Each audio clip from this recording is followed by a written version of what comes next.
ସୁନା ପରେ ଏବେ ରୂପାକୁ ନେଇ ବଡ଼ ଚିନ୍ତା। ନିତି ନୂଆ ନୂଆ ରେକର୍ଡ କରୁଛି ରୂପା ଦର।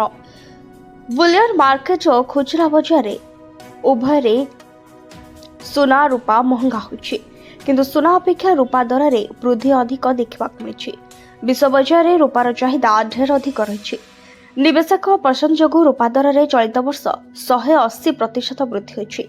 ନିବେଶକ ପସନ୍ଦ ସହ ଶିଳ୍ପ କ୍ଷେତ୍ରର ଚାହିଦା ଓ ଯୋଗାଣରେ ବାଧା ଯୋଗୁଁ ରୂପାର ଦର ବଢ଼ିଛି।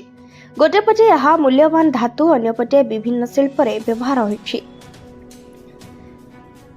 ସୋଲାର ପ୍ୟାନେଲ, ଇଲେକ୍ଟ୍ରୋନିକ୍ସ ଓ ଇଭି ସହ ବ୍ୟାଟେରୀ ଶିଳ୍ପରେ ମଧ୍ୟ ବ୍ୟବହାର ହେଉଛି ରୂପା। ଚାହିଦା ବଢ଼ିଲେ ମଧ୍ୟ ଯୋଗାଣ ସୀମିତ ରହୁଥିବାରୁ ଦର ବୃଦ୍ଧି ପାଉଛି। ତେବେ ସୋମବାର 12,000 ଟଙ୍କା ମହଙ୍ଗା ହୋଇଥିବା ରୂପା ଦରରେ ଆଜି ପୁଣି ବୃଦ୍ଧି ଦେଖିବାକୁ ମିଳିଛି। ସୋମବାର କମୋଡିଟି ବଜାରରେ ରୂପା କିଲୋ ପିଛା ଦର 2,52,000 ଥିବାବେଳେ ଏହା ପୁଣି ନୂଆ ରେକର୍ଡ ସ୍ତରକୁ ଛୁଇଁଛି। କମୋଡିଟି ବଜାରରେ ରୂପା କିଲୋ ପିଛା ଦର 2,71,000 ଛୁଇଁଛି। ସେହିପରି ବୁଧବାର ଜାନୁଆରୀ 14 ତାରିଖରେ ଘରୋଇ ଫ୍ୟୁଚର୍ସ ବଜାରରେ ସୁନା ମୂଲ୍ୟ ବୃଦ୍ଧି ପାଇଛି।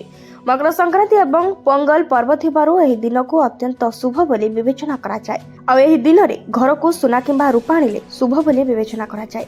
ହେଲେ ଏବେ ସୁନା ଏବଂ ରୂପାର ଦର ଏମିତି ଆକାଶ ଛୁଆଁ ରହିଛି ଯେ କିଣିବା କଥା ତ ଦୂରର, ଭାବିଲେ ବି ଡର ଲାଗୁଛି। ଦିଲ୍ଲୀରେ ସୁନା ମୂଲ୍ୟ 10 ଗ୍ରାମ 24 କ୍ୟାରେଟର ମୂଲ୍ୟ ରହିଛି 1,43,770 ଟଙ୍କା। ସେହିପରି 22 କ୍ୟାରେଟର ମୂଲ୍ୟ ରହିଛି 1,31,800।